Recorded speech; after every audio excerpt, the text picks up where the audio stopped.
Quero começar com uma citação de Bill Gates sobre Bill Gates, e depois quero contar-lhes esta excelente citação de Larry Ellison sobre Bill Gates que encontrei.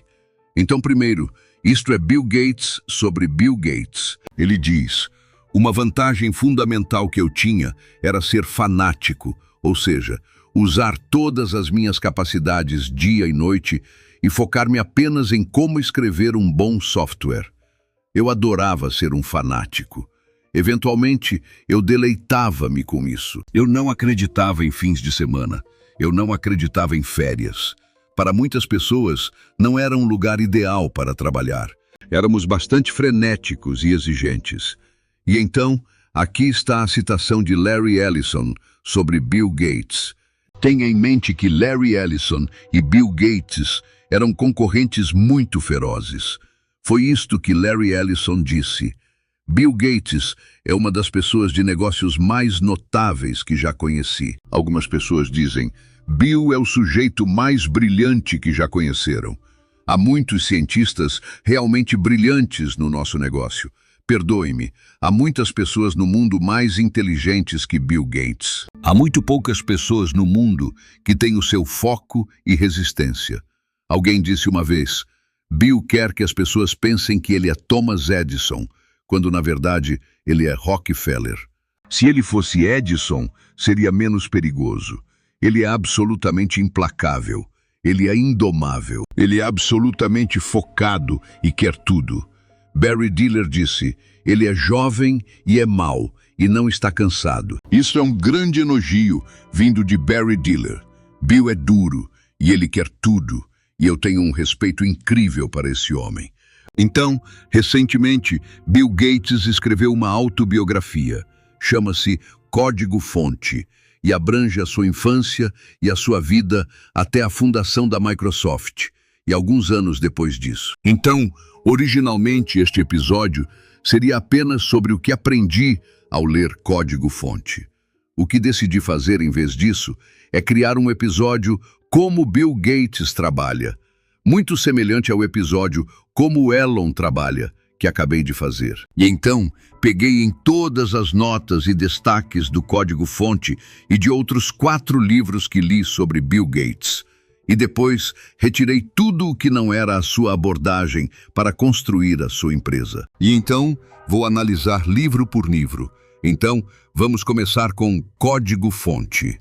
Muito do que tiro do Código-Fonte vejam, uma das coisas geniais que Bill Gates fez foi projetar uma empresa que era natural para ele, que beneficiava dos seus talentos e personalidade inatos. Então diz: quando eu estava na minha adolescência, os meus pais tinham aceitado que eu era diferente de muitos dos meus colegas e tinham se conformado com o facto de que eu precisava de uma certa independência para me orientar no mundo. Desde muito cedo, Bill Gates descobriu que gostava de ser obcecado. Infelizmente, a escola onde ele estudava, chamada Lakeside, tinha acesso, o que era extremamente raro nesta altura da história, a um computador. Lakeside tinha montado uma forma para os alunos se conectarem a um grande computador mainframe através de uma linha telefônica. Era incrivelmente raro naquela época para adolescentes terem acesso a um computador de qualquer forma. E assim que Bill descobre isso, ele diz que nós realmente nos dedicamos a isso e dedicamos todo o nosso tempo livre a escrever programas. Ele encontrou a atividade e o hobby perfeitos que se alinhavam com a sua personalidade inata. Ele diz que a programação me servia porque me permitia definir as minhas próprias medidas de sucesso. Parecia ilimitado. A lógica, o foco e a resistência necessários para escrever programas longos e complicados vinham-me naturalmente. Eu retirava-me para os meus próprios pensamentos. Eu imaginava o código do computador na minha mente. Uma das coisas que o jovem Bill Gates vai descobrir, como muitos dos maiores empreendedores da história antes dele, é que as restrições são suas amigas. Pequeno era fundamental. Os computadores daquela época tinham muito pouca memória, o que significava que os programas tinham que ser enxutos, escritos usando o mínimo de código possível para não monopolizar a memória. Como a famosa frase, Eu teria escrito uma carta mais curta, mas não tive tempo.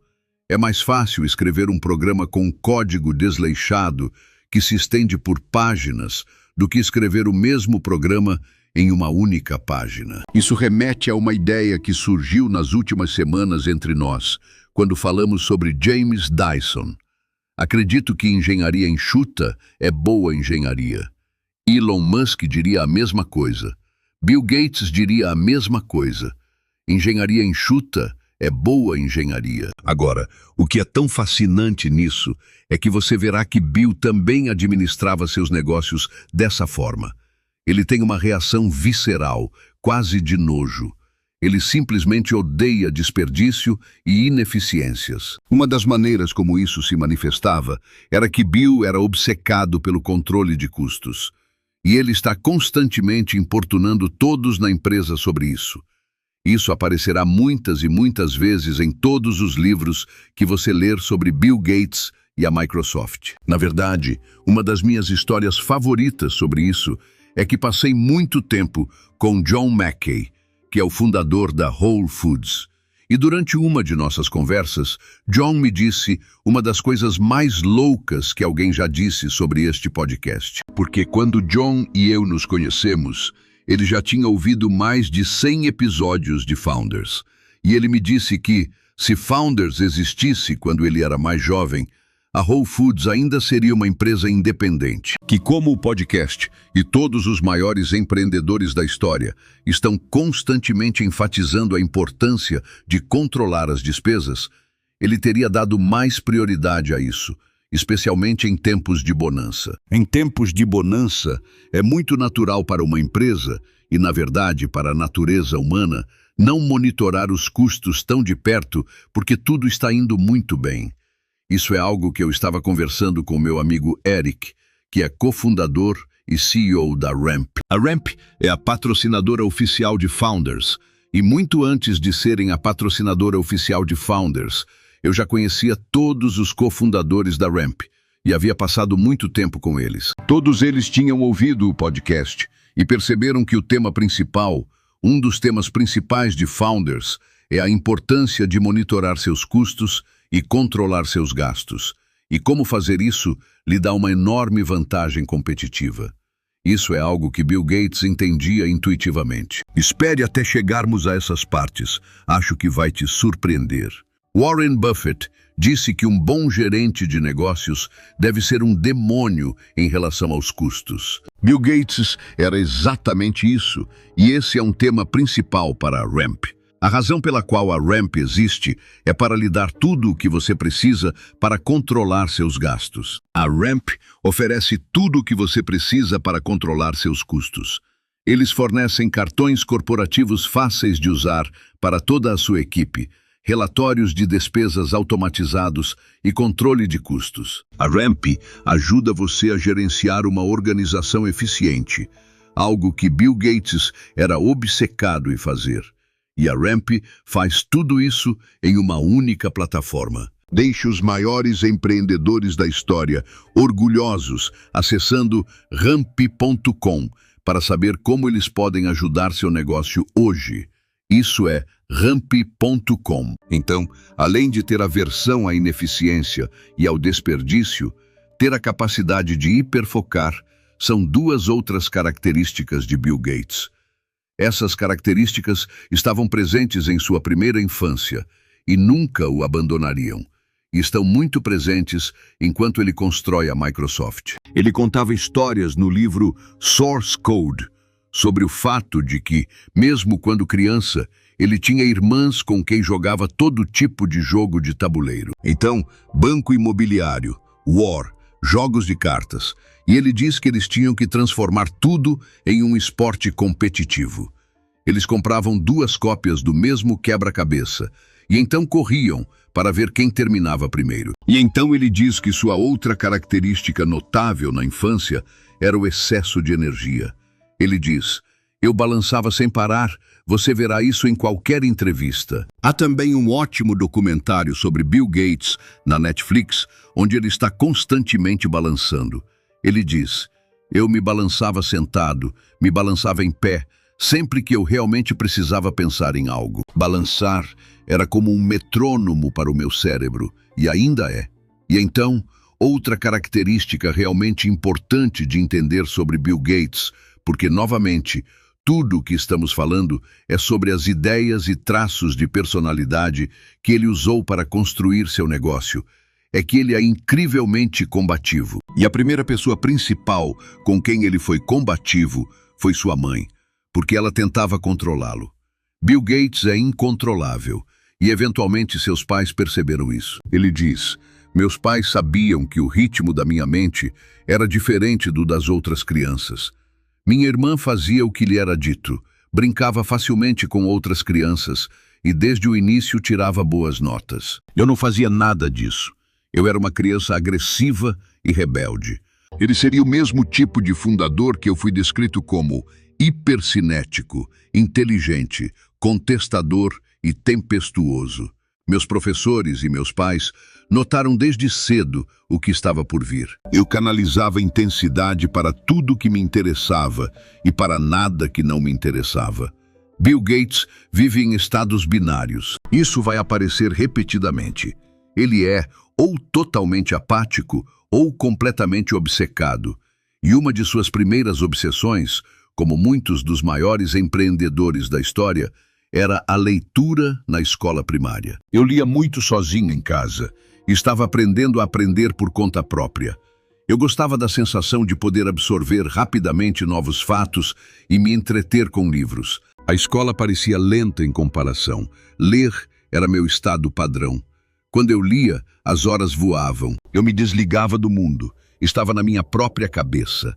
Livros eram a única coisa em que meus pais nunca questionavam gastar dinheiro. Um dos nossos maiores tesouros era um conjunto da enciclopédia World Book. Eu li todos os volumes, de A a Z. Novamente tenho que ressaltar, o máximo que tenho para isso é que eles devoram estantes inteiras. Essa ideia de ler cada livro sobre um assunto, ler bibliotecas inteiras, reaparece repetidamente nessas biografias de grandes pessoas que fizeram grandes coisas. Thomas Edison, Winston Churchill, Elon Musk, Adrian Land, Bill Gates. Eles devoram estantes inteiras se estão interessados em um tópico. Eles devem, eles nem conseguem, acho que são compelidos, eles nem conseguem se conter. Eles devem ler cada coisa que conseguem encontrar sobre o assunto. Eu tinha uma confiança crescente no meu próprio poder, no meu próprio intelecto. Com essa confiança, veio também a sensação de que a divisão intelectual entre adultos e eu havia desmoronado. Meu pai diria mais tarde que essa mudança aconteceu abruptamente. Ele disse: eu me tornei um adulto da noite para o dia, argumentativo, intelectualmente forte. E às vezes, um adulto não muito agradável. Eu tinha 9 anos. Muitas pessoas me pedem uma lista dos 10 melhores. Eu pensava, diga-me, apenas me dê os 10 melhores de todos os livros que você leu e eu lerei sua lista dos 10 melhores. Eu não sei como seria essa lista. Tudo o que sei é que há um livro sobre Bill Gates que tem que estar nessa lista. Um dos meus livros favoritos que já li. Chama-se Hard Drive. Bill Gates na construção de um império Microsoft. Eu o li 2 vezes. Fiz 2 episódios sobre ele. E a razão pela qual vou apresentar vários destaques para vocês em breve sobre o livro, e uma das razões pelas quais acho esse livro tão interessante, é porque ele se concentra na capacidade de Bill Gates de focar. E ele fala sobre isso em Source Code. Ele diz: eu era muito deliberado sobre onde eu colocava minha energia. Acho que essa é uma enorme diferença entre pessoas que realizam grandes coisas e pessoas que querem, mas nunca o fazem. Você tem que ser muito deliberado sobre onde você coloca sua energia. Eu me sentia mais em casa na minha própria cabeça. Eu podia passar dias sem falar, saindo do meu quarto apenas para as refeições e a escola. Isso se tornou um problema tão grande. Eles tinham tipo um terapeuta familiar. E o terapeuta estava lá para tentar moderar o relacionamento entre Bill e sua mãe. E a razão pela qual eu menciono isso é porque haverá muitas vezes ao longo da vida de um jovem Bill Gates em que adultos mais velhos perceberão que esse garoto é especial. Ele tem uma vontade de ferro e simplesmente não vai funcionar. Essencialmente, o que acontece é que o terapeuta diz aos pais: vocês têm que afrouxar o controle sobre ele. Vocês vão ceder antes que ele o faça. E mais tarde no livro, quando Bill Gates já está dirigindo a Microsoft, bem, este é um livro diferente. Mais tarde no podcast, eu falarei sobre isso. Sabe, ele fala sobre o fato de que ele estava dirigindo a Microsoft naquela época por uns 20 e poucos anos. Ele pensa: eu não entendo, isso é fantástico. Por que é tão raro as pessoas dirigirem uma empresa que fundaram por várias décadas? Isso remonta àquela lendária resistência e foco que Larry Ellison observou nele. E este é o resultado final da terapia familiar. Meu pai, mais tarde, compartilhou o que o Dr. Cressy disse: desistam, ele vai vencer. Afrouxem, não force. Dê mais liberdade ao seu filho. E assim, qualquer adulto que teve contato com o jovem Bill Gates, eu disse: Bill tinha muita autoconfiança inata. Ele tinha uma alta opinião de si mesmo desde jovem. Acho que esta é uma das coisas mais importantes. Eu adorei a autobiografia de Michael Dell, sobre a qual já te falei 1 milhão de vezes. Sabe, eu ouvi o audiolivro 3 vezes antes de fazer o episódio sobre aquele livro. E uma das minhas coisas favoritas que Michael Dell compartilhou no livro foi, sabe, a ideia de que eu tentaria enfrentar a maior empresa do mundo com $1.000 do meu quarto de dormitório.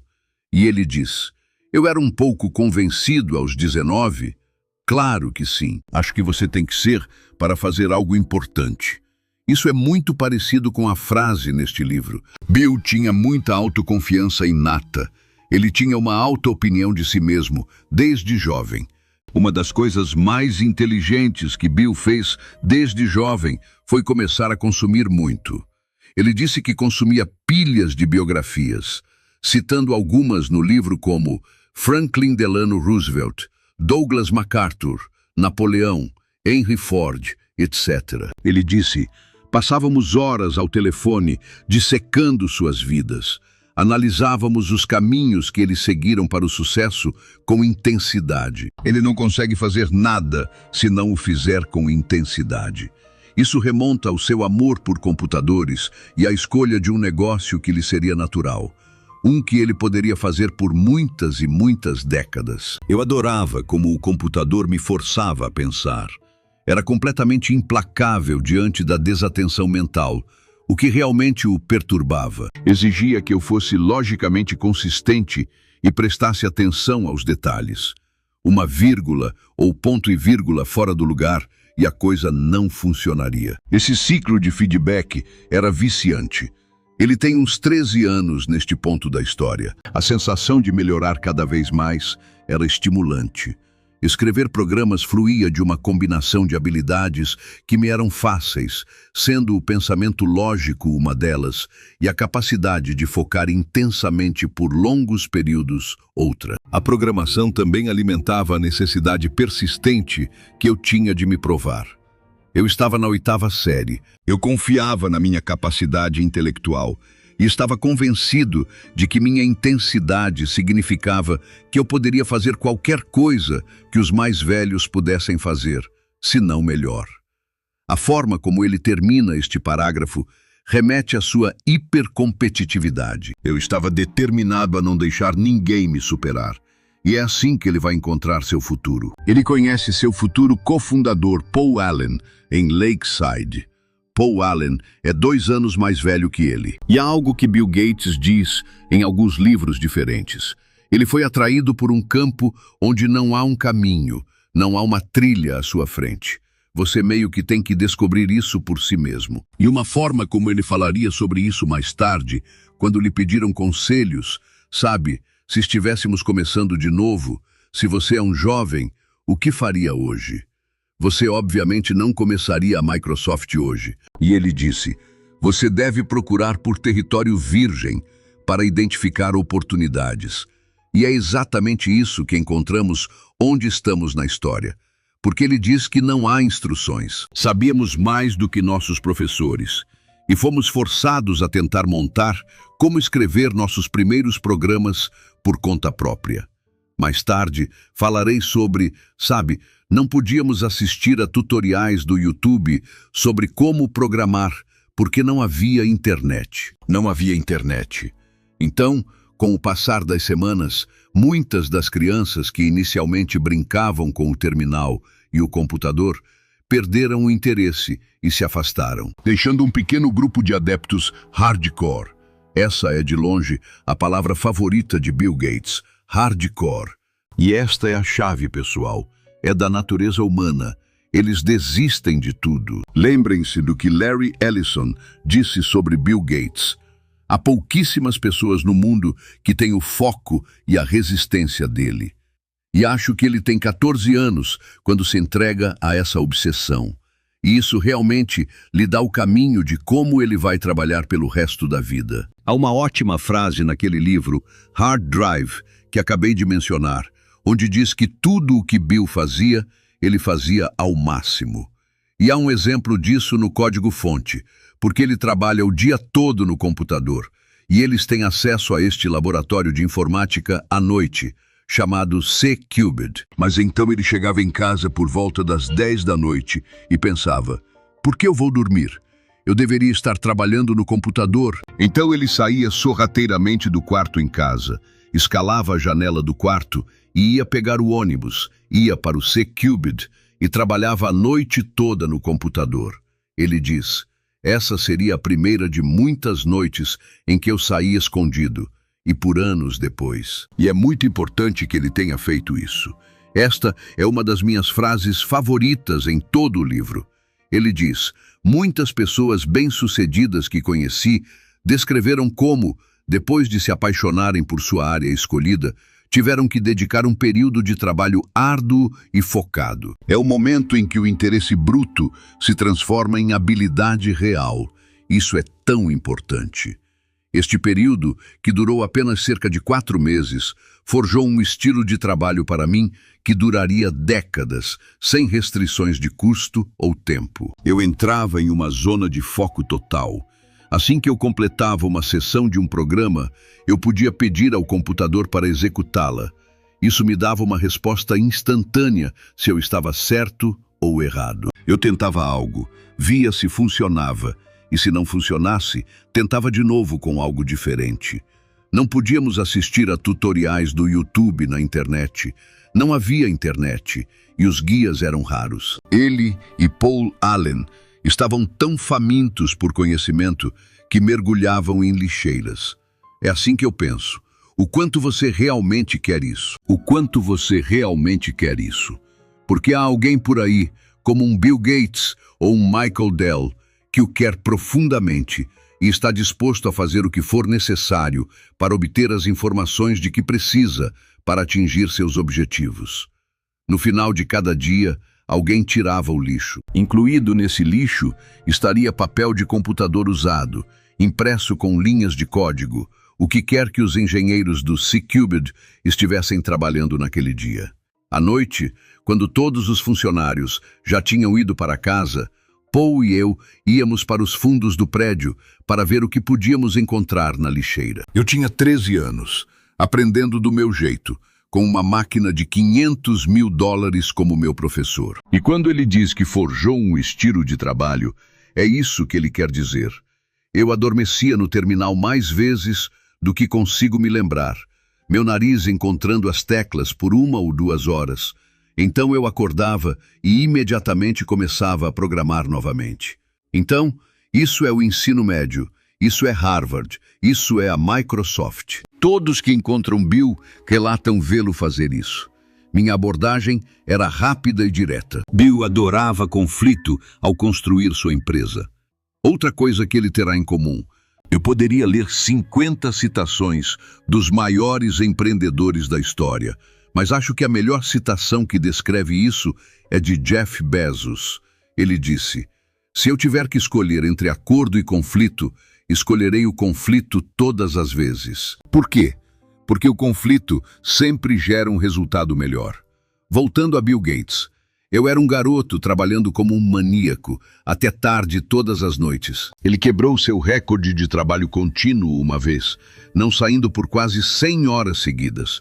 Isso significava não tomar banho e mal comer por quase 4 dias. Então, quando você pensa por que todos esses fundadores querem conflito, eles querem conflito porque querem vencer. Eles querem melhoria. Eles precisam desesperadamente ser os melhores. Steve Jobs falou sobre o benefício do conflito. Jeff Bezos falou sobre o benefício do conflito. E Bill Gates fala sobre isso. Em um caso, Bill rapidamente começou a se tornar o melhor programador de seu grupo de amigos. Mas então, ele encontrou um programador mais velho, com muito mais experiência. Você verá a reação dele a isso. Alguém tinha revisado e, como um professor, corrigido meu trabalho. A pessoa tinha desfeito completamente. Ele não estava apenas corrigindo problemas, mas toda a estrutura e o design do que eu havia escrito. Normalmente, minha primeira reação teria sido me defender. Se alguém na Lakeside tentasse criticar meu código, eu poderia explodir. De jeito nenhum, você está errado. Mas desta vez, enquanto eu lia os comentários dele, estudando o código, pensei comigo mesmo, nossa, esse cara está tão certo. Eu nunca tinha conhecido alguém tão vigilante e perspicaz em programação de computadores. Ele consistentemente devolvia meu trabalho com correções que o elevavam a níveis que eu não sabia que existiam. Essa é uma frase tão importante. Ele consistentemente devolvia meu trabalho com correções que o elevavam a níveis que eu não sabia que existiam. Norton me abriu um nível completamente novo, e daí essa ideia de que ele quer que você o confronte. Ele quer estar certo.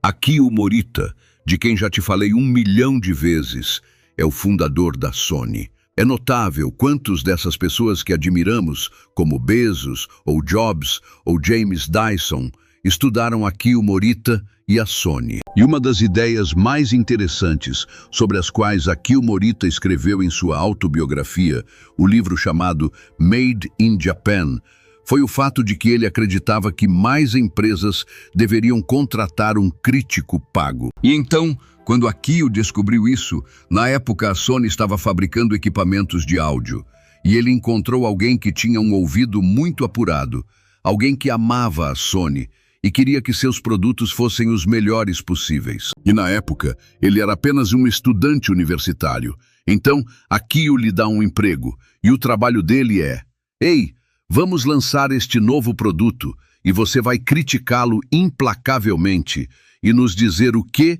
e como ele pode ser melhor. Aquele crítico pago, que começa como estudante universitário, eventualmente se torna o presidente da Sony. O que Akio lhe diria, e o que Bill Gates está descobrindo, é que você deve contratar pessoas e usar ferramentas que o tornem melhor. Um dos meus parceiros fabrica uma ferramenta assim. A Vanta é uma ferramenta muito poderosa para conseguir mais vendas. A proposta de valor da Vanta é muito clara.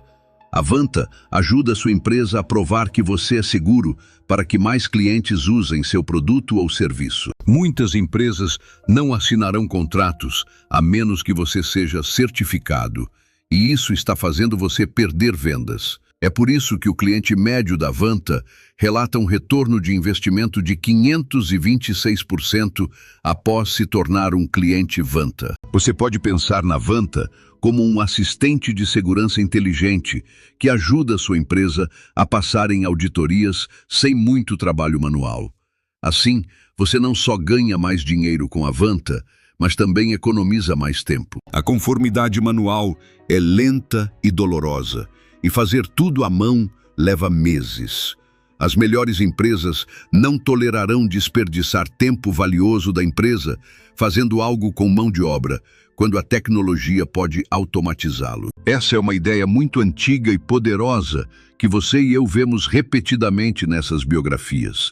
A Vanta o ajudará a conquistar confiança, fechar negócios e permanecer seguro mais rapidamente e com menos esforço. Vá para vanta.com/founders e você terá $1.000 de desconto.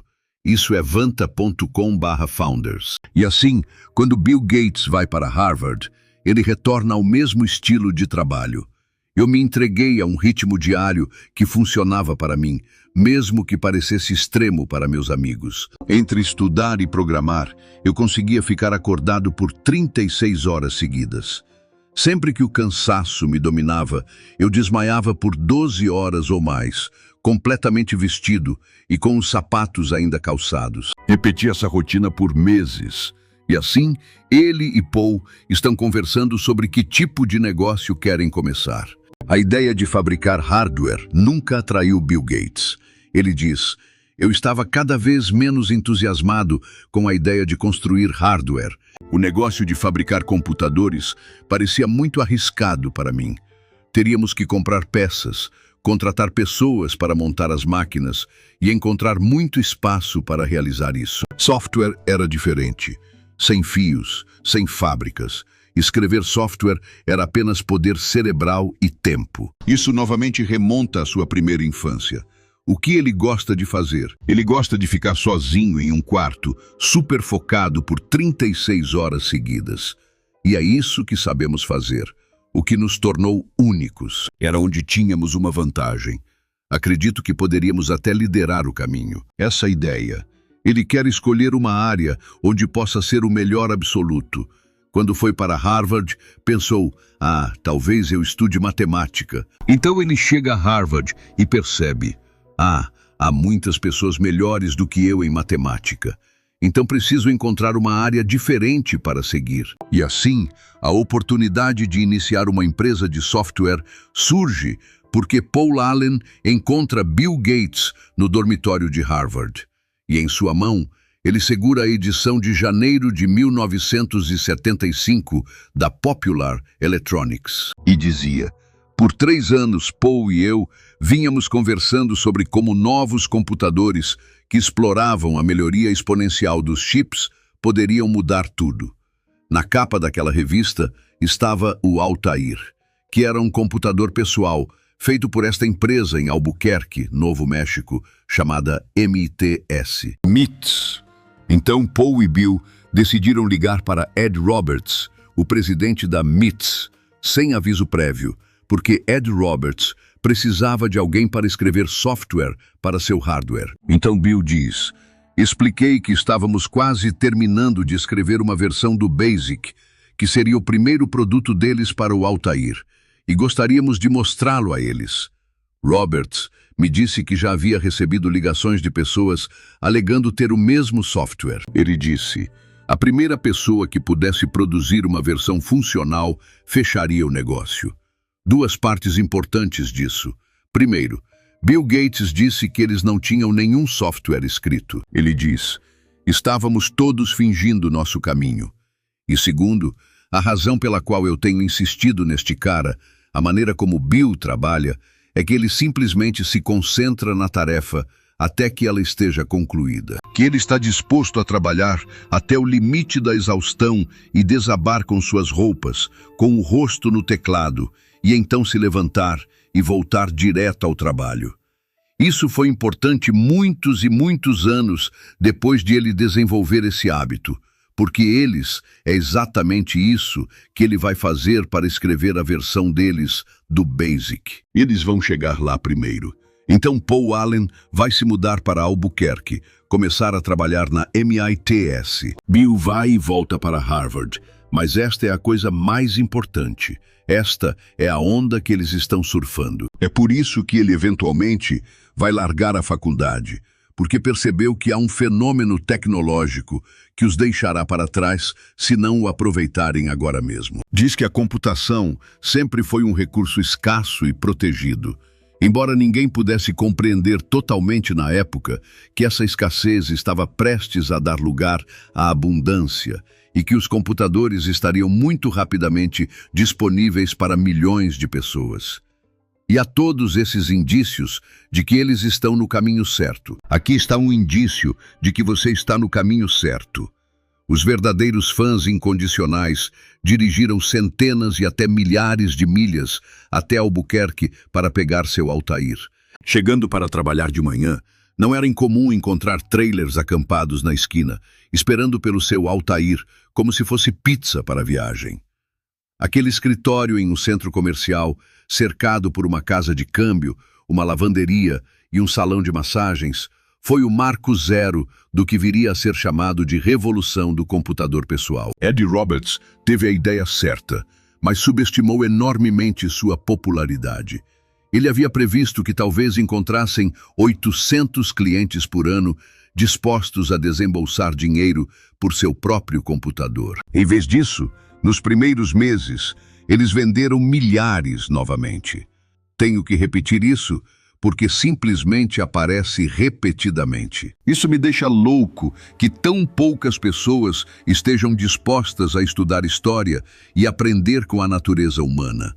Para um produto inovador, os mercados são frequentemente maiores do que se pode prever. Por alguma razão, nossa espécie tem dificuldade em compreender esse fato.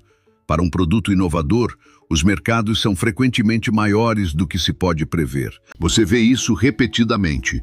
Falei sobre isso na semana passada, no episódio do Dyson. Ele fez isso com os aspiradores de pó. Akio Morita fez isso com o Sony Walkman. Steve Jobs fez isso com o iPhone para um produto inovador. Os mercados são frequentemente maiores do que se pode prever. Aqui está outra coisa louca que simplesmente me surpreende.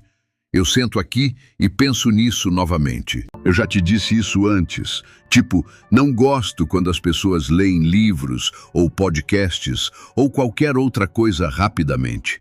Às vezes pode ser uma frase ou um parágrafo e eu simplesmente fico olhando para ele. Você lê repetidamente e simplesmente para. Você não vai a lugar nenhum e apenas pensa no que diabos está acontecendo. Quão importante pode ser este único parágrafo? E estou prestes a ler um para você. É tão estranho que Bill volte ao ego e à grande confiança que mencionei. Aquilo que Michael Dell disse e que Bill Gates, sabe, todos ao seu redor relataram tê-lo visto quando ele era mais jovem. Há algo nessa ideia de que Bill até pensou que se poderia iniciar uma empresa de software puro. Estas são as condições. Esta é a cultura da época em que Bill teve essa ideia tão incomum. Era geralmente aceito que o software deveria ser gratuito. O software era algo a ser copiado de um amigo, compartilhado abertamente ou até mesmo roubado. Sempre foi gratuito. Por que você não deveria distribuí-lo? Mas Paul e eu queríamos construir um negócio. Nossa convicção, alcançada após muitas conversas noturnas, era que, à medida que os computadores pessoais ficassem cada vez mais baratos e se espalhassem por empresas e residências, haveria uma demanda correspondente quase ilimitada por software de alta qualidade. Esse é o fim do parágrafo. Quanto software é vendido no mundo anualmente? Agora, você sabe o quão louco é isso? Esse parágrafo é uma loucura. Não existe uma empresa de software pura. Seus clientes nem sequer acreditam que seu produto deveria ser pago. Quase ninguém tem um computador pessoal, mas Bill Gates tem fé, ele tem convicção. É por isso que é perigoso apressar as coisas e pular etapas. Eu reli esse parágrafo provavelmente 15 vezes antes de lê-lo para você. É uma das coisas mais loucas de entender nesta história. E então eu te disse, não sei, já li outros 5 livros sobre Bill Gates. Nunca o ouvi descrever dessa forma. Queríamos criar uma fábrica de software. Nós forneceríamos uma ampla gama de produtos que seriam considerados os melhores do setor. E se as coisas corressem muito bem, pensei que talvez pudéssemos ter uma grande equipe de programadores qualificados trabalhando para nós. A Microsoft seria uma fábrica de software. Teríamos muitos produtos. Desde o início, queríamos que nosso software estivesse em todos os computadores pessoais do mundo. Empresas de software não existiam. Novamente, isso é insano. Nosso produto era algo que os clientes achavam que deveria ser gratuito, mas tínhamos um cliente e fé de que poderíamos construir a partir dali. Esse único cliente é esta pequena empresa em Albuquerque, Novo México, em um centro comercial cercado por uma casa de câmbio e um salão de massagens. Esses são os humildes começos, do que viria a ser uma das empresas de maior sucesso já criadas. Agora, ele é um jovem empreendedor inexperiente e faz um mau negócio. Ele acaba se salvando mais tarde, mas o acordo que eles assinaram com a MITS lhes dava os direitos exclusivos de sublicenciar nosso software para qualquer outra empresa que quisesse usar o Basic 8080 em seus produtos. Teria que obter o código-fonte, que ele descreve como a receita do Basic, através da MITS e não da Microsoft. Este é um mau negócio. Eles vão acabar em um processo por causa disso. Quase mata a Microsoft no berço também. Agora, quero voltar a este tema recorrente de que Bill Gates queria ser hardcore. Ele quer ser uma pessoa hardcore. Essa é a maneira como ele vai trabalhar. Ele se impõe sobre todos, sobre seus cofundadores, sobre todas as pessoas que trabalham na Microsoft. Ele era o capataz. Ele também era aquele que estava tão preocupado e assustado. Eu estava sempre preocupado que não estivéssemos avançando rápido o suficiente ou trabalhando duro o suficiente. Ao iniciar esta jornada para transformar nossas ideias sobre software em um negócio viável, encontrei um modelo a seguir no fundador da Digital Equipment Corporation, Ken Olson. Ele aprendeu na prática e, com o tempo, tornou-se um mestre em seu negócio. Eu raciocinei que ele, e por extensão eu, poderíamos adquirir quaisquer habilidades e conhecimentos necessários. Então, ele aponta Ken Olson como um modelo. Ele aponta Ed Roberts. Eles estão inseridos dentro da MITS e ele pensa, estamos aprendendo muito com isso. Esta é uma empresa muito mal administrada. A MITS estava no centro de uma nova indústria em ascensão e, no entanto, era um frenesi de iniciativas confusas, estratégias mal elaboradas, planos em constante mudança e, em última análise, clientes por vezes irritados. Até mesmo algumas das pessoas mais experientes culpavam o chefe, Ed Roberts, e eram francas sobre o porquê. Todos tinham medo de expressar suas preocupações. Está implícito, mas não explicitamente declarado. Ed Roberts não é Bill Gates. O problema é que ele construiu uma cultura empresarial que é o oposto do que a maioria dos grandes fundadores deseja. Eles querem que você revide. Eles não o respeitarão se você for um puxa-saco. Todos tinham medo de Ed Roberts, então ninguém lhe dizia a verdade. Todos, exceto Bill Gates. Ed achava Bill Gates muito confuso, porque todo mundo estava puxando o saco dele. Você tem esse garoto que está, confrontando-o e gritando com ele. Ele parecia divertido com todo o meu jeito, a energia e a intensidade, minha personalidade de querer resolver as coisas na hora. Sempre intenso. Ele disse que eu era hardcore desde o primeiro dia. Sempre que não estava dormindo, eu estava programando ou escrevendo uma carta para angariar negócios. Minha mente estava focada no próximo passo, pessoas para contratar, negócios para fechar e novos clientes para encontrar. E então, como já mencionado, Bill controlava cada centavo e repreendia seus cofundadores e os primeiros funcionários quando eles não faziam o mesmo. Então ele escreve seu plano de negócios em 7 páginas, dizendo que seus princípios orientadores são não nos adiantarmos e nos afogarmos em custos. Essa é a primeira frase. Nossos 2 principais objetivos, escrevi, eram: primeiro, crescer em tamanho e reputação, e segundo, ganhar dinheiro. Essa carta marcou a próxima fase de um esforço conjunto para nos estabelecermos como uma empresa independente. O que ele quer dizer com empresa independente?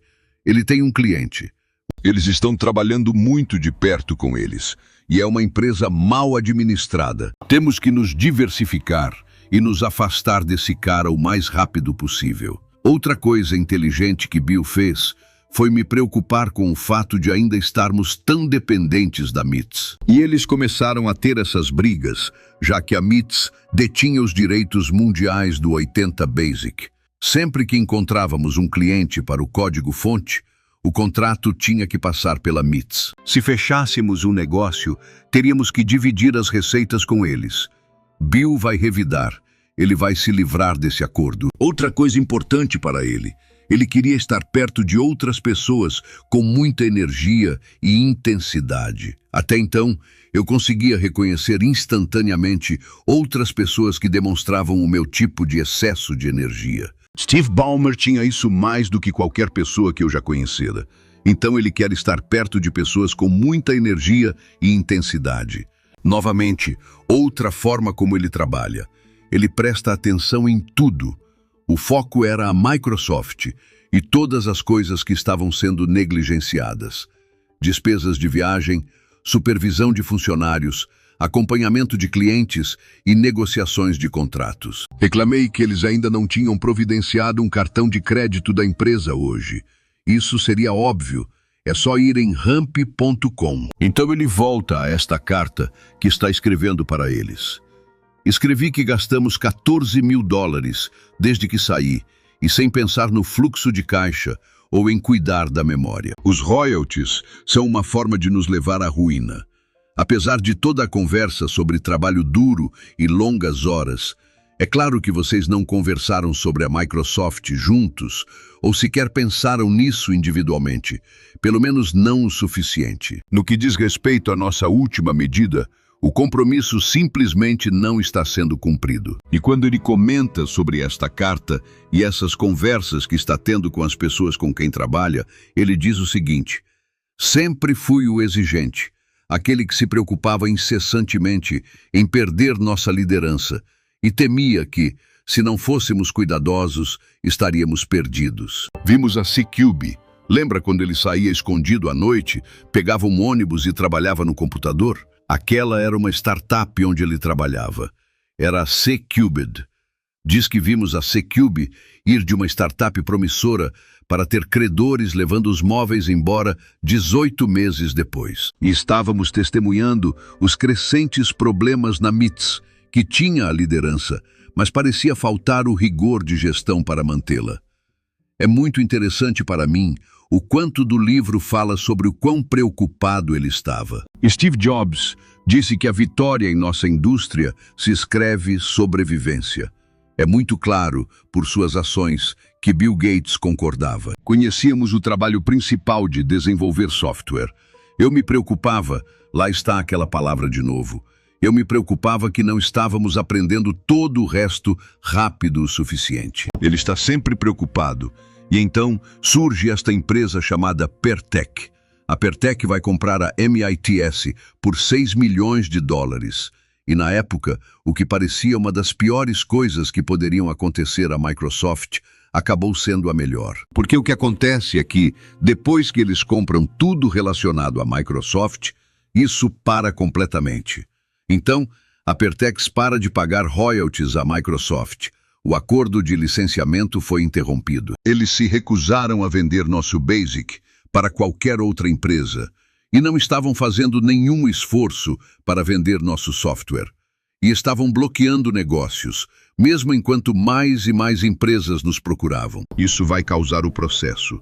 Agora, a outra frase naquele livro, Hard Drive, sobre o qual eu te falei antes. Essa é uma das minhas descrições favoritas de um jovem Bill Gates. E fala sobre este processo porque, você sabe, Ed Roberts vendeu sua empresa para a Pertec, mas ele os havia avisado sobre Bill Gates. Ele não é um cara comum, não é apenas um moleque de 21 anos. Roberts havia avisado a Pertec que ela teria muito trabalho com Gates, mas ninguém o ouviu. A Pertec continuava me dizendo que eu estava sendo irracional e que eles poderiam lidar com esse cara. Roberts disse que é um pouco como Roosevelt, dizendo a Churchill que ele poderia lidar com Stalin. E então, essa ideia que já repeti algumas vezes, de que ele simplesmente presta atenção em cada pequeno detalhe. Ele foi quem havia negociado o contrato com eles para começar. E então, ele diz que ficou cada vez mais claro para mim que a Pertec não tinha intenção de nos pagar os royalties atrasados ou de sublicenciar o Basic 88 para quaisquer outras empresas ainda. Agora, Eu me perguntei se eles sequer tinham lido nosso contrato. Não transferimos a propriedade do software para a MITS. Nós o licenciamos para eles, e eles eram obrigados pelo contrato a fazer seus melhores esforços para sublicenciar o software para outras empresas. Isso é muito, muito importante.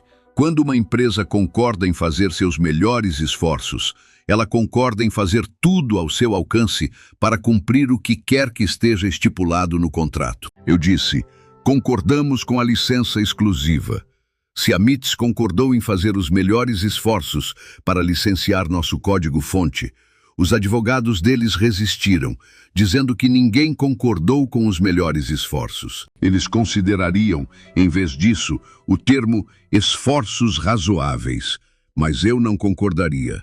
Então ele não assinaria o contrato, a menos que os melhores esforços estivessem no contrato. Isso é, novamente, anos antes de eles estarem brigando em um processo. Aquilo era tão importante, os melhores esforços. Essa decisão vai salvar a pele de Bill Gates mais tarde. E então ele diz, nosso desafio central era convencer o árbitro de que, primeiro, muitas empresas queriam licenciar nosso produto, e segundo, a Pertec e a MITS estavam bloqueando essas licenças quando eram contratualmente obrigadas a fazer seus melhores esforços para facilitá-las. Eles quase ficaram sem dinheiro. É por isso, novamente, que Bill Gates estava tão focado nisso. Ele queria uma reserva para um ano. Ele diz, teremos dinheiro suficiente em nossa conta bancária para que, se ninguém nos pagar por um ano, sobreviveremos. E assim, o árbitro decidiu a favor da Microsoft. Ele rescindiu nossa licença exclusiva com a MITS, esclarecendo definitivamente que éramos os proprietários do nosso código-fonte. Ligamos imediatamente para todas as empresas que estavam esperando pelo software. Em poucas semanas, tínhamos dinheiro entrando de 5 ou 6 clientes. E então, volta a importância de ter esse foco intenso, como uma daquelas escotilhas estanques de submarino. Eu conseguia me isolar do resto do mundo, impulsionado pelo senso de responsabilidade que sentia pela Microsoft. Eu havia fechado a escotilha e trancado o leme. Sem namorada, sem hobbies. Era a única maneira que eu conhecia de me manter à frente, e esperava dedicação semelhante dos outros. Tínhamos essa enorme oportunidade à nossa frente. Por que você não trabalharia 80 horas por semana em busca dela? Sim, era exaustivo, mas também era estimulante. Eu precisava de um parceiro de negócios 24 horas por dia. Ele está percebendo que Paul não será seu parceiro de longo prazo. Um colega que debateria e argumentaria comigo sobre grandes decisões. Alguém que analisaria listas rabiscadas de quais clientes poderiam ou não pagar e discutiria como estaria nossa conta bancária. Como resultado, Steve Ballmer se juntou em 1980 e se tornou um parceiro 24 horas por dia que eu precisava. E assim, o livro Código-Fonte termina quando eles se mudam de Albuquerque para Washington. E então, ele está voltando de carro, e acho que esta é uma das coisas mais importantes que reaparece repetidamente nessas biografias, nessas autobiografias. Quando você tem um sucesso extremo, como o que Bill Gates teve, não havia como eles terem previsto a escala de seu sucesso. Ele não tem ideia do que está por vir. Não era apenas eu voltando, era a Microsoft, a empresa que um amigo e eu havíamos co-criado com aquele grupo heterogêneo de funcionários e um negócio crescente e lucrativo, e que a partir daquele momento seria uma parte integral de quem eu era. Meu caminho estava traçado. Mal podia imaginar o quão longe ele me levaria. Então Bill vai escrever mais 2 autobiografias. A segunda será focada na construção da Microsoft. Obviamente, quando for lançado, lerei e farei um episódio sobre ele imediatamente. E o terceiro será sobre sua filantropia e sua fundação. Então, o que farei agora é apenas extrair algumas outras ideias e destaques de outros 4 livros que li sobre Bill Gates. O primeiro livro é Hard Drive, Bill Gates e a construção do Império Microsoft. Ainda é o meu livro favorito que já li sobre Bill Gates. A narrativa nesse livro é absolutamente fenomenal. E é por causa dessa narrativa fenomenal que as ideias são implantadas na sua mente e você as memoriza. Este é um tema muito importante que se repete várias e várias vezes. O fato de que as pessoas compram histórias. Steve Jobs disse que os contadores de histórias são as pessoas mais poderosas do mundo. Don Valentine, fundador da Sequoia, diz que a arte de contar histórias é criticamente importante. A maioria dos empreendedores que vêm falar conosco não consegue contar uma história. Aprender a contar uma história é incrivelmente importante, porque é assim que o dinheiro funciona. O dinheiro flui em função das histórias, e é exatamente isso que meu novo parceiro, a Collateral, faz. A Collateral transforma suas ideias complexas em narrativas envolventes. Preciso que você se lembre do site deles, que é fácil de memorizar, porque é collateral.com. E o que a Collateral faz é criar materiais de marketing de nível institucional. E eles fazem isso para private equity, crédito privado, imóveis, venture capital, family offices, fundos de hedge, empresas de petróleo e gás, todos os tipos de negócios diferentes. Tenho amigos que usaram a Collateral para seus materiais de marketing, que levantaram bilhões de dólares em capital e ganharam centenas de milhões de dólares. Por quê? Porque contar histórias é uma das formas mais elevadas de alavancagem, e você deve investir pesadamente nisso. E você pode fazer isso acessando collateral.com. Então, o primeiro destaque de Hard Drive, sobre o qual quero falar, é o fato de que em 1990, lembre-se, eles estão começando a Microsoft no final dos anos 70, 76, 77.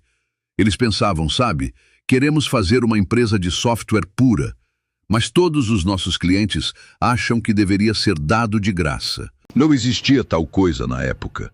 Bem, em 1990, a Microsoft se tornou a primeira empresa de software na história a vender mais de $1 bilhão em software em um único ano. Há uma ótima citação de Bill Gates em Hard Drive.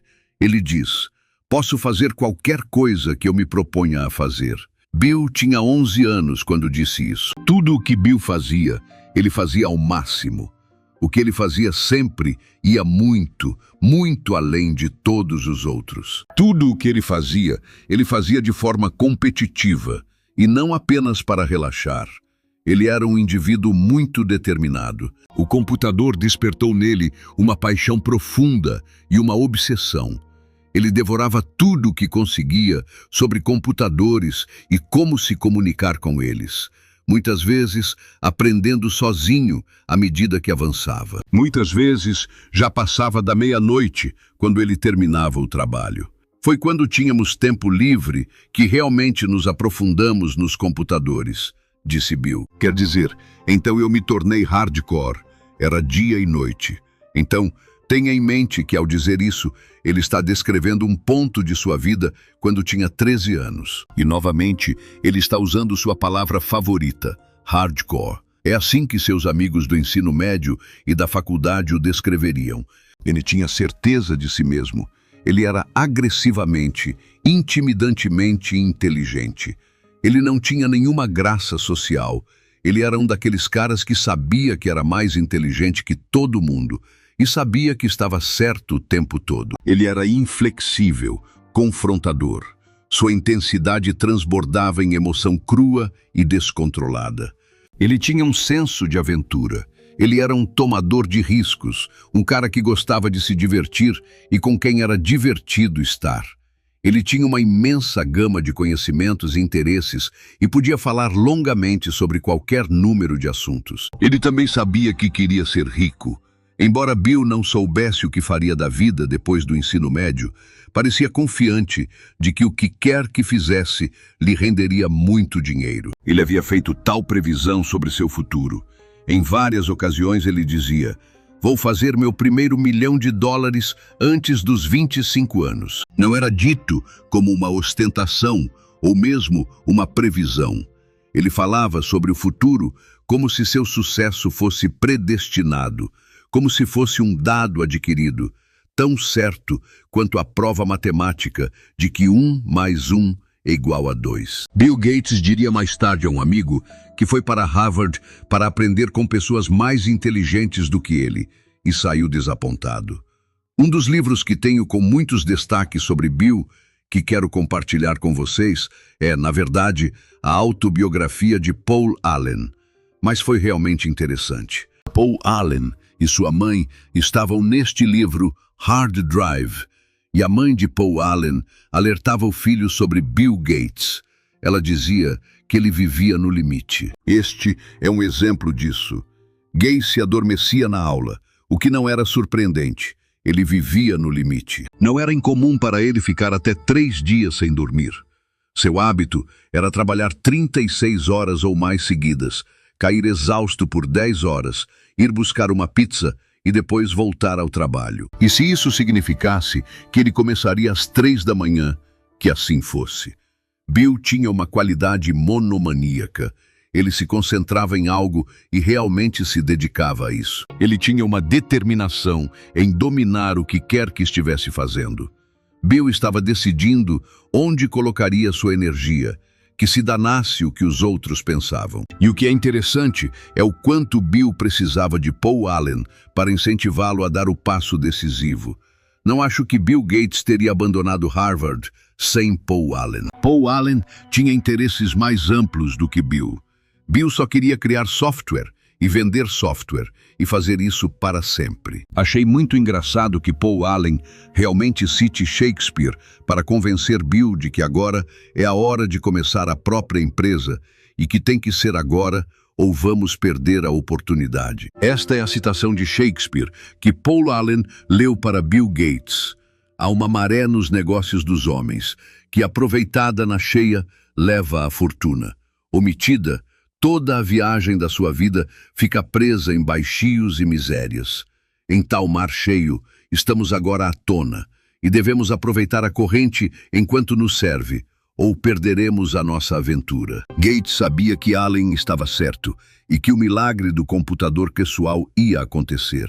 Aconteceria com ou sem eles. Já mencionei isso algumas vezes, mas acho que é novamente muito importante reiterar. Poucas pessoas sabem o quão cauteloso Bill Gates era com o dinheiro da Microsoft. Ele queria uma reserva para 1 ano. Ele não precisava levantar capital de risco. A Microsoft era uma máquina de fazer dinheiro naquela época e agora. Ele era financeiramente conservador, e essa era a maneira como pretendia gerir sua empresa. Não haveria despesas gerais desnecessárias ou hábitos de gastos extravagantes na Microsoft. Ele tinha objetivos gigantes desde o primeiro dia. Bill sempre teve a visão, desde a primeira vez que o conheci, de que a missão da Microsoft na vida era fornecer todo o software para microcomputadores. Isso remonta à sua preferência por manter as coisas enxutas. Você só precisa de um pequeno grupo de pessoas ridiculamente inteligentes, a maneira como descreveriam os primeiros funcionários da Microsoft. Eles os chamavam de microkids. Parte do que tornou a Microsoft tão bem-sucedida durante a infância da empresa foi a equipe de programadores que Gates e Allen começaram a reunir na primavera de 1976. Eles ficaram conhecidos como os microkids. Eram insones com alto QI que queriam se juntar à cruzada do computador pessoal. Crianças com paixão por computadores que se levavam aos limites de sua capacidade e resistência. Esta foi uma das coisas mais surpreendentes quando li este livro pela primeira vez. O quão enxuta a Microsoft era. 4 anos depois, eles tinham apenas 11 funcionários. Acho que poderiam ter tido 12, pois tiraram aquela famosa foto da Microsoft quando estavam se mudando de Albuquerque para Seattle. E há apenas 11 pessoas na foto, mas tenho quase certeza de que um cara perdeu a sessão de fotos. De qualquer forma, 4 anos depois, eles tinham 11 ou 12 funcionários. Este é Bill Gates aos 24 anos. Fazia apenas 1 ano e meio desde que haviam se mudado de Albuquerque para Seattle. Agora, a Microsoft, uma empresa com 7 milhões de dólares em vendas anuais, tinha menos de 40 funcionários e estava prestes a fazer negócios com a IBM, uma gigante internacional, com receitas que se aproximavam de 30 bilhões de dólares por ano. Bill priorizou as vendas acima de tudo para sustentar a empresa. Não era a capacidade de Bill de escrever programas. Bill sustentou a Microsoft através de um trabalho de vendas incansável por vários anos. Ele, sozinho, fazia as ligações frias, negociava, persuadia, intimidava e importunava os fabricantes de hardware, convencendo-os a comprar serviços e produtos da Microsoft. Ele era o melhor tipo de vendedor que existe. Conhecia o produto e acreditava nele. Abordava cada cliente com o fervor de um verdadeiro crente. Ele também estava determinado a agir rápido. Uma tática que ele usava para agir rápido era priorizar o desempenho pessoal em detrimento da gestão. Aqui está um exemplo disso. Gates entrou no escritório de Smith um dia e gritou com ele: "Como você pode levar tanto tempo trabalhando neste contrato? Apenas termine." Smith recordou desta breve, mas educativa reunião com seu chefe, muito mais jovem. "Acho que o que percebi foi que precisava me concentrar, que o dinheiro e as oportunidades estavam simplesmente lá, e eu precisava fechar contratos com os clientes. Então, me concentrei no desempenho pessoal em detrimento da gestão. Inicialmente, eu estava lidando mais com questões de gestão, como um cara com formação acadêmica vindo de uma grande empresa. Mas levei algumas reuniões para perceber que o desempenho pessoal era o que importava. Esta é outra estatística impressionante. Este é Bill Gates, descrevendo como a Microsoft era quando tinha apenas 30 funcionários. Quando chegamos a 30 funcionários, ainda éramos apenas eu, uma secretária e 28 programadores. Eu escrevia todos os cheques, respondia à correspondência e atendia às chamadas telefônicas. Outra ótima ideia. Bill superou sua fraqueza de parecer jovem, confiando em sua força, que era sua mente e a paixão que ele tinha por seu trabalho. E assim, um de seus primeiros clientes descreve ter ido ao escritório. Um dia ele diz: "Quando alguém saiu para nos levar de volta ao seu escritório, pensei que o cara que saiu era o office boy. Era o Bill." Bem, vou te dizer, depois de 15 minutos com Bill, você não pensava mais na idade ou na aparência dele. Ele tinha a mente mais brilhante com quem já lidei e era absolutamente implacável. Bill acreditava que se você perdesse um contrato de 50 mil dólares, ele considerava uma perda de 100 mil dólares, porque a Microsoft perdia os 50 e seu concorrente ganhava os 50. Gates queria eliminar seus oponentes do campo de jogo. Bill aprendeu cedo que eliminar a concorrência é o nome do jogo. Simplesmente não há tantas pessoas depois para te enfrentar. Na teoria dos jogos, você melhora a probabilidade de vencer se tiver menos concorrentes. E Bill estudava implacavelmente seus concorrentes. Se você conversar com Bill sobre qualquer empresa de software ou hardware, há uma probabilidade muito alta de que ele seja capaz de dizer quem é o CEO, quais foram suas receitas no ano passado, no que estão trabalhando atualmente e quais são os problemas com seus produtos. Ele é muito conhecedor e se orgulha de saber o que está acontecendo em sua indústria. Essa combinação de ambição e o desejo de vencer todos os dias é o que Bill Gates se referia como ser hardcore. E assim, mencionei anteriormente que a Microsoft não precisava de capital de risco e que foi um movimento cuidadosamente planejado e que estava em discussão há algum tempo. Bill vendeu 5% da Microsoft por $1 milhão. Consegue imaginar 5% da Microsoft por $1 milhão para a TVI, que é a Technology Venture Investors? A Microsoft não precisava do capital de risco. Gates estava essencialmente contratando a expertise da empresa. Há uma frase ótima que vou partilhar convosco mais tarde, desta entrevista de 1997, sobre a qual Bill fala. Que o dinheiro que eles levantaram na IPO, eles nunca tocaram. Apenas o colocaram no banco e ele ainda está lá com os outros 5 bilhões de dólares que a Microsoft tem. Então, ele realmente se orgulhava de ter criado não apenas uma empresa fenomenalmente eficiente financeiramente, mas também uma que simplesmente imprimia dinheiro. E eu adorei o que ele disse sobre isso, porque ele sabia que a Microsoft tinha que abrir o capital, mas ele não queria. Um ano antes de abrirem o capital, ele disse: "Tudo o que penso e sonho é em vender software, não ações."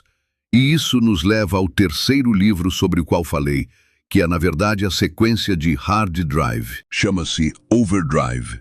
Não é um livro ótimo, quer dizer, não é mau. Acho que talvez queira lê-lo uma vez. Honestamente, nem sei. Talvez nem o leia uma vez.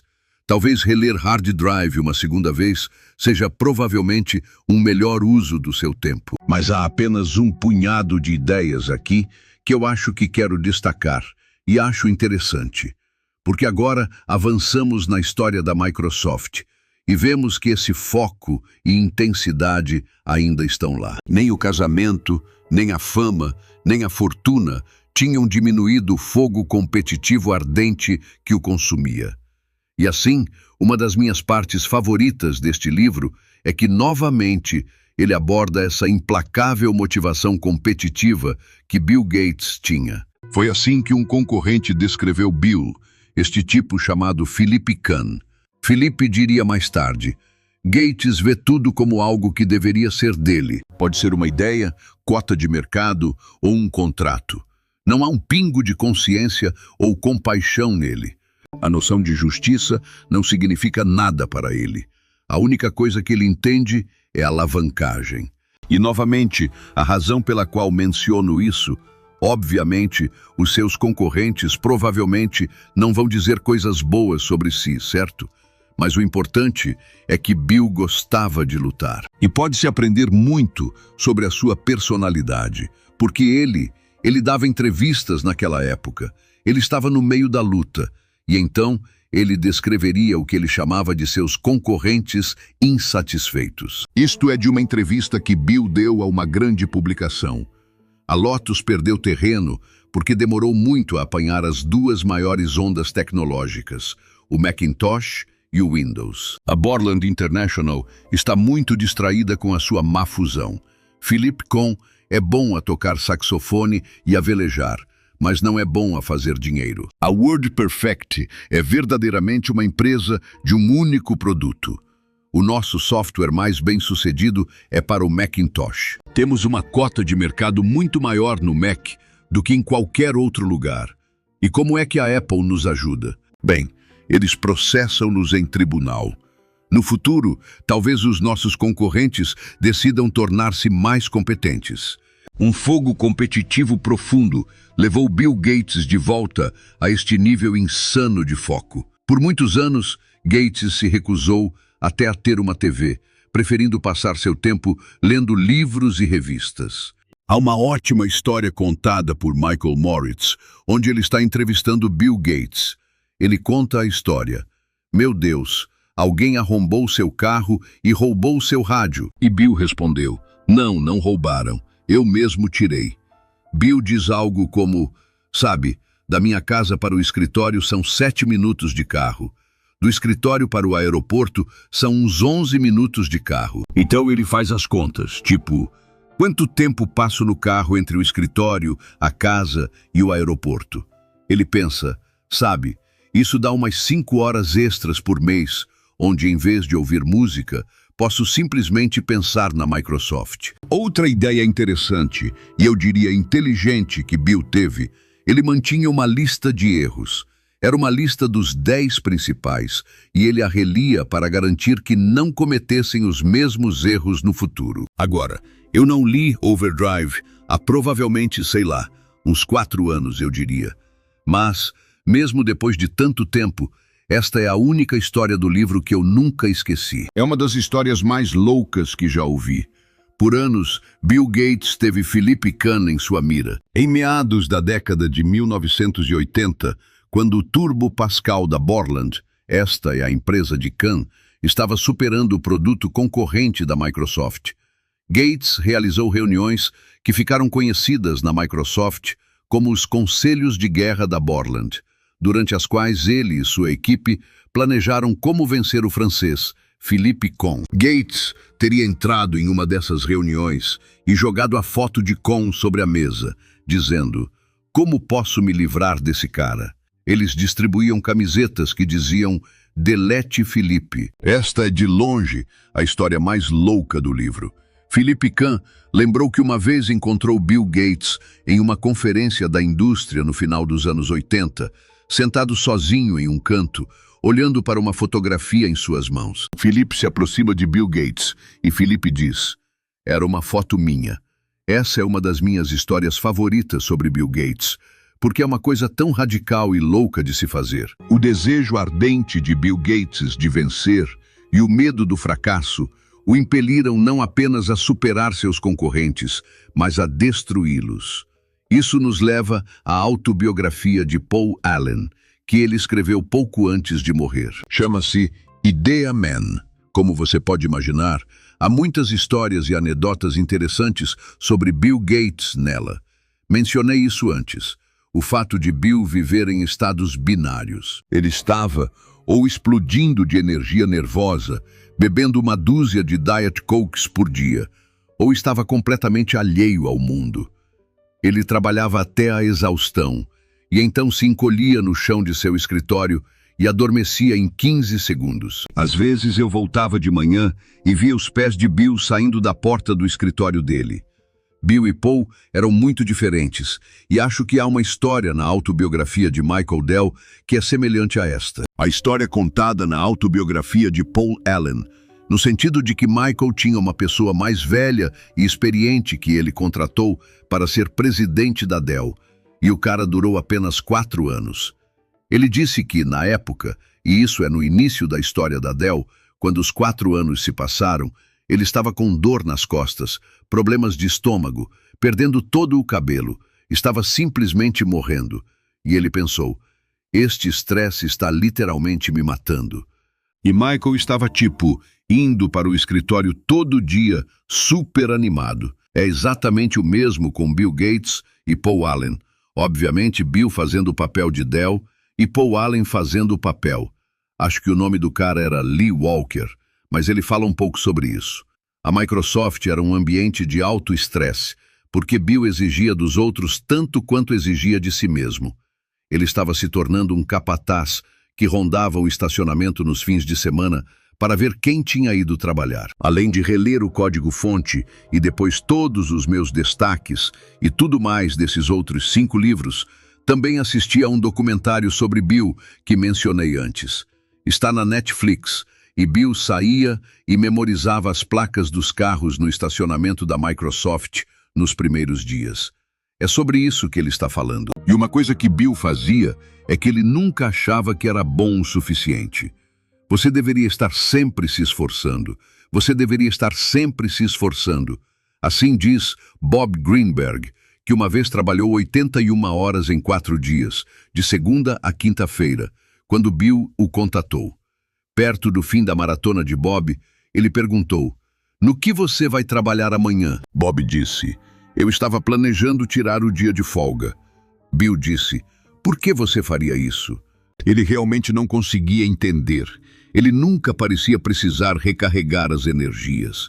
Bill gostava de debater as coisas em discussões intensas, 1 a 1. Ele prosperava com o conflito e não tinha vergonha de instigá-lo. Alguns de nós se encolhiam com a forma como ele humilhava as pessoas e as forçava a defender suas posições.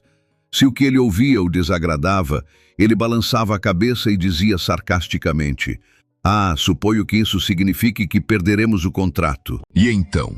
E se você não tivesse pensado bem na sua posição, ou se Bill estivesse apenas de mau humor, ele recorria à sua clássica frase depreciativa: "Essa é a coisa mais estúpida que já ouvi." Bill surgia como uma força da natureza. Bill gostava quando alguém o confrontava e aprofundava a discussão com ele para chegar à melhor solução. Ele não usava sua autoridade para encerrar uma discussão. Ele queria que você superasse o ceticismo dele e respeitava aqueles que o faziam.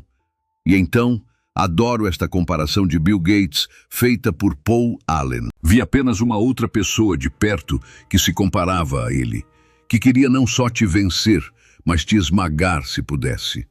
Esses dois se destacavam pela competitividade pura. Eram Bill Gates e Michael Jordan. E então, voltamos a esse foco implacável. Ele conhecia um pouco de cultura popular, mas estava pensando no negócio de software em primeiro, segundo e terceiro lugar. E então, fico tão feliz por ter relido meus destaques deste livro, porque eu tinha esquecido isso. Então, Ross Perot tentou comprar a Microsoft em 1979 por, cito, alguns milhões de dólares. E foi isso que Bill Gates disse. Bill Gates disse, não, quero permanecer independente. Agora, tenha em mente que a receita da Microsoft naquele ano era de apenas 2,4 milhões de dólares. Quando reli aquilo, pensei nesta conversa que tive com este fundador. Então, muitas pessoas me perguntam, elas pensam que por eu ter feito toda essa leitura, eu tenho algum tipo de capacidade preditiva, o que eu não acredito ter. Quais são os jovens fundadores agora que você sabe que serão um dos grandes? E eu não acredito ter qualquer tipo de previsibilidade. Sabe, o tempo dirá, mas há uma pessoa que conheci que me dá vibrações de um jovem Bill Gates. E é o fundador da Cognition. O nome dele é Scott Wu. E muitas pessoas na indústria de tecnologia saberão quem é Scott. E muitas pessoas fora dela não saberão. E se você for uma das pessoas que não sabem, eu definitivamente pesquisaria sobre ele e prestaria atenção à sua carreira. Ele ainda é jovem, ainda está na casa dos 20 anos e está dirigindo uma das empresas de IA mais importantes hoje. E então, eu adoro essa pequena curiosidade, sabe, sobre a Microsoft. É não vamos vender a empresa por, alguns milhões de dólares.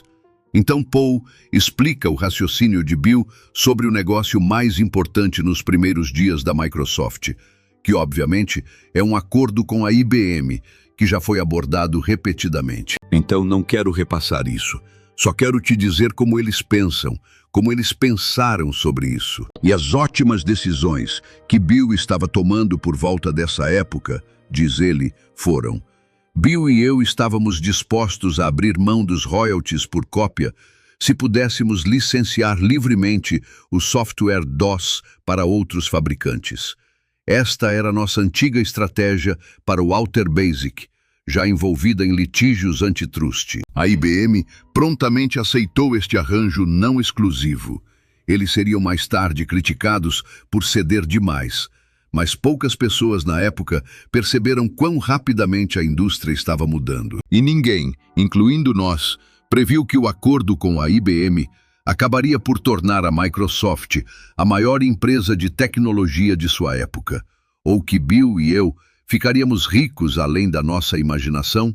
Paul continua. O maior ativo da Microsoft não era a versão que havíamos feito especificamente para PCs IBM. A verdadeira bonança foi o sistema compatível que chamamos de MS-DOS, o produto que poderia ser vendido repetidamente em todo o mundo, sob nosso próprio nome, para empresas que seguirão o avanço da IBM no mercado de 16 bits. É um produto que eles compraram desta empresa chamada Seattle Computer Products. Então, a Microsoft está negociando com a Seattle Computer Products sobre isso. E esta parte é realmente interessante, porque eles estão dispostos a licenciar para clientes, mas querem comprar de fornecedores.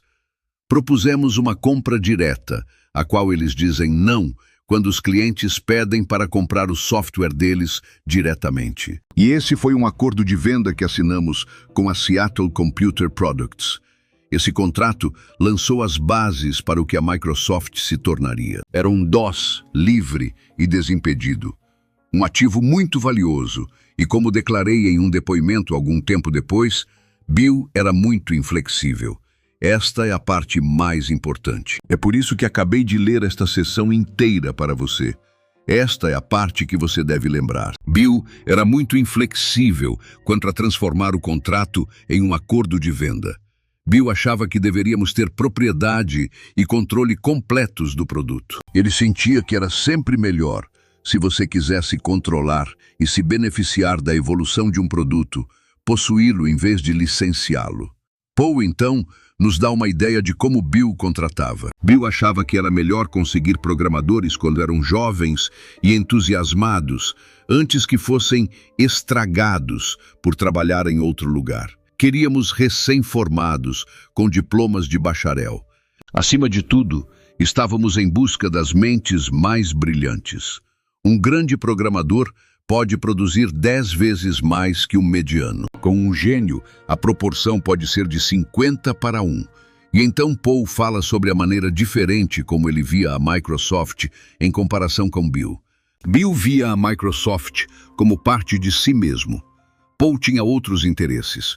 Bill se identificava tão completamente com a Microsoft que se confundia sobre onde a empresa terminava e ele começava. No final dos anos 90, a Microsoft era a maior e mais lucrativa empresa de software da história, crescendo na mesma velocidade que a indústria de computadores pessoais. Crescimento muito rápido, mas Bill via o copo 7/8 vazio. Novamente, outra coisa que Bill compartilha com quase todos os seus empreendedores de sucesso: sem descansar sobre os louros, sem se acomodar com as vitórias. Faça algo grandioso e depois faça de novo. Eles nunca estão satisfeitos, e todos eles também fazem o seguinte. Bill era rigoroso em eliminar os de baixo desempenho. Ok, então o último livro sobre o qual quero falar é um livro que já disse repetidamente que todo mundo deveria comprar. É incrível. Acho que é o episódio 208 de Founders. Pode ser o episódio 204. Chama-se Na Companhia de Gigantes. 2 estudantes de MBA de Stanford o escreveram em 97. Eles entrevistam 16 fundadores de empresas de tecnologia e o livro são apenas as transcrições das entrevistas, editadas. É incrível. Então, todas as palavras que você está prestes a ouvir são de Bill Gates em 97. E neste ponto, Bill tinha 20 mil funcionários e um patrimônio líquido de cerca de 20 bilhões de dólares. Ele diz: todos os outros faziam hardware e software.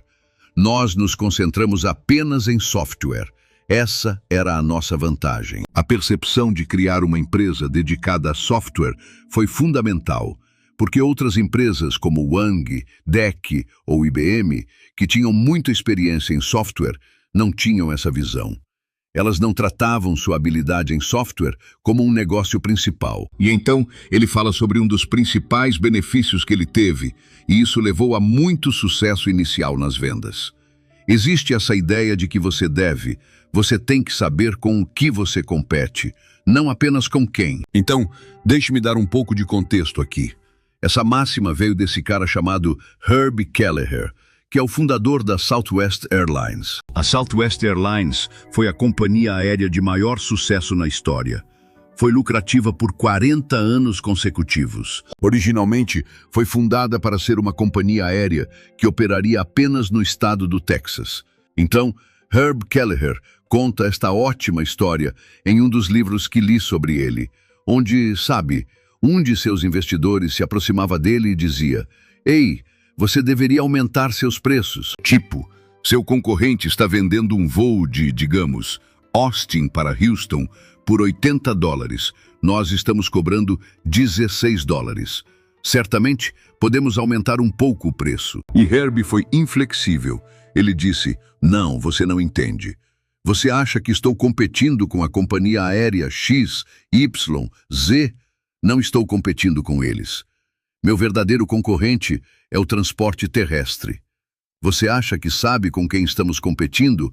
E eu estou te dizendo com o que estamos competindo." E então Bill Gates fala sobre isso nos primeiros dias.